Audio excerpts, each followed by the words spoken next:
Shaving or cutting sir? Shaving. நான் இந்த நேரத்துக்கு வருவேன் தெரியும். எங்க தொலைஞ்சு போயிட்டான் தெரியலையே. வெளியே போயிருக்கார் சார். நீ தமிழ்னா? ஆமா. ஆமா, நீ என்ன ஜாதி? வெள்ளை நிறத்தொரு பூனை எங்கள் வீட்டில் வளருது கண்டீர். சரி.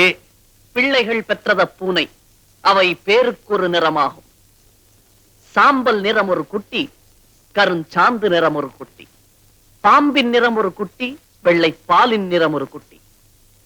எந்த நிறம் இருந்தாலும் அவை யாவும் ஒரே தரம் என்றோ, இந்த நிறம் சிறிதென்றும் இஃது ஏற்றம் என்றும் சொல்லலாமோ? இந்த இடி இடிக்கிற கவிதை நல்லா இருக்க. யாரும் எழுதுந்து? பாரதி சார்.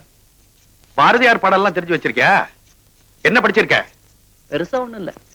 MA philosophy. என்னது? MA sir. ஆளை விடப்பா சார். நீ படிச்ச பிள்ளையா இருக்க, உங்ககிட்ட நான் மூஞ்ச கொடுக்க மாட்டேன். அதுக்கு இதுக்கு என்ன சார் சம்பந்தம்? நீங்க வாங்க சார். இப்ப சொன்ன கவிதை எல்லாம் மூஞ்சில எழுதிருவ கத்தியில. ஐயா அதெல்லாம் ஒண்ணும் இல்ல, நீங்க வாங்க சார். சார் ப்ளீஸ், நீங்க தான் சார் காலையில முதல் போனி சார். போனி பண்றதுக்கு என் மூஞ்சி தான் கிடைச்சதா உனக்கு? அப்படிலாம் சொல்லாதீங்க சார். செல்வராஜ் வர்றதுக்குள்ள நான் முடிச்சிடுறேன் சார். உட்கார. எதா ஷேவிங் முடிக்கிறா? ஆளை பிடிக்கிறியா? சார் எங்க அம்மாவுக்கு நான் ஒரே பிள்ளையா? அதனால எதுல விளையாடுறது? முகத்துல விளையாடுறது?